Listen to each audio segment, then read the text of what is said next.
Okay, welcome in, one and all. I'm now going to finally finish my 32 and 32 with the Winnipeg Jets.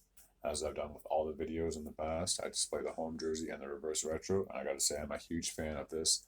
This is a throwback to like the 90s Winnipeg Jets, and they obviously have their older style logo with their modern colors. So I think that's a pretty neat theme, to say the least. If I were to look at their 2021 reverse retro, that was their original logo when they first came in the league with the colors. Um, that's okay, but to me, this is like a 10 out of 10. You can't really go wrong with this. This is like almost perfect. Anyways, um, last season the Jets finished with a record of 46 wins, 33 losses, and 3 overtime/shootout losses for 95 points, getting the second wildcard spot in the Western Conference. Their playoffs was very short-lived, despite getting a game-1 victory over the Golden Knights.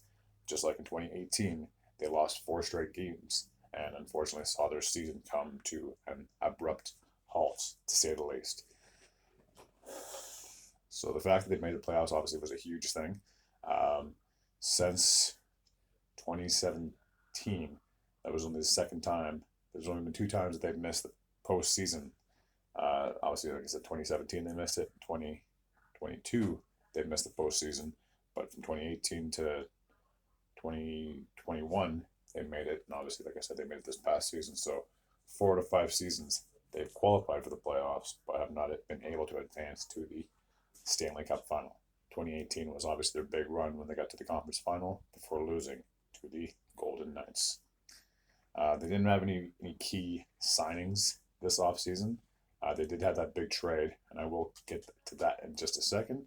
But we'll take a look at their roster, and we'll see who they have re signed, who is still available, or who has left to sign with another team. So we'll take a look at their goaltending situation. So Connor Hellebuck is coming into the last year of his contract. Many are speculating that if the Jets, for some reason, are not qualifying for a playoff spot by the time the trade deadline comes around, that they very well might be trying to trade Hellebuck and try to get some ransom in return. David Reddick, their backup, has signed with the Los Angeles Kings. And now we'll take a look at the players, forwards, and skate and defensive. So Mason Appleton has 2 years left to go on his contract. Morgan Barron has re-signed with the Jets, so he'll be back again next season. Kyle Capobianco, his contract did expire this past year, but he has re-signed on a 1-year deal worth $765,000. Kyle Connor has 3 years left to go on his contract. Dylan DeMello, as well as Brendan Dillon, both of their contracts are expiring this upcoming season. So just like with Hellebuck or anyone that's on the last year of their contract, depending on how where the team is sitting by the trade deadline, they'll either be buyers or sellers. So these guys could easily be moved, or again, if Winnipeg is competitive enough, maybe they'll be sticking around to see where they go by the end of the season. So Pierre-Luc Dubois was traded to the Los Angeles Kings, and in exchange, they did get Iafallo, and then they also got Velarde and Kupari, and both of those guys have signed 2-year extensions with the Jets. So I think that was a pretty good deal for both these squads. Nick Ehlers has 2 years left to go on his contract. Sam Gagner has signed a PTO with the Oilers. David Gustafson's contract did expire, but he has re-signed on a 1-year, $775,000 deal. This name is going to be fun to pronounce. Axel Jonsson Fujabli. He has re-signed on a 2-year deal. Carson Coleman has signed with the New York Islanders. Adam Lowry, the new captain of the team, has 3 years left to go on his contract. Josh Morrissey has 5 years left to go on his deal. Saku Manalainen is still a free agent. Vladislav Namastenkov, I believe how you pronounce his name, has re-signed, I believe, on a 2-year deal with the Jets. Nino Niederreiter's coming into the last year of his contract.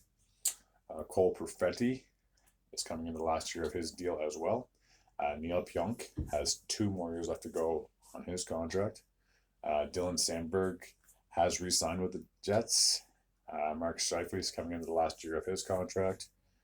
And Nate Schmidt has 2 years left to go on his deal. Logan Stanley's contract did expire this past season, but he has re-signed with the Jets. Kevin Stedlin, his contract expired, but he has signed with the Florida Panthers and the longtime Winnipeg Jets and the longtime captain as well. Blake Wheeler's contract has been bought out, and he has signed a 1-year deal with the New York Rangers. So now I'll just bring the team's logos back up on the screen and make my predictions for this upcoming season. Okay, just going to straighten this in a little bit. Okay, so coming into the 2023-2024 campaign, I believe the Jets should be competitive. I think it's just going to be a very tough road, especially in that Central Division, considering I believe the likes of like the Avalanche, the Stars, and the Wild, respectively, should get the top 3 spots in that division. And then you're looking at teams like the Predators and the Blues. They both improved during the offseason, so there's no gimmies as to who's going to get into the postseason. And as I've done with all of my videos, when it comes to my predictions for the wildcard spot, I still believe it's going to be a split between all the divisions. So with the Pacific and the Central, I still think you're looking at one team each getting in. I don't see one division dominating and getting 5 teams into the postseason. It could happen. I'm not saying it's not going to, but I just think it's going to be a split because both the divisions are very good. They're both stacked.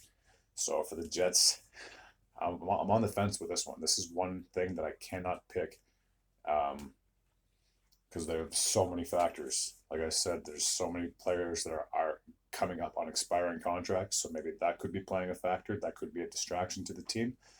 If I had to make my prediction right now, I'd say they're probably on the outskirts of the postseason. I'm not saying that they've gotten worse over the offseason, but like I said, there's just too many good teams in their division for me to say that they are a lock to get into the postseason. So I believe the 2024 campaign will have the Jets on the outskirts of the postseason at season's end. As I do with all the videos, if you like, I post sports content almost all daily. If you happen to be new to the channel and you like this content, please feel free to hit the sub. And as always, take care.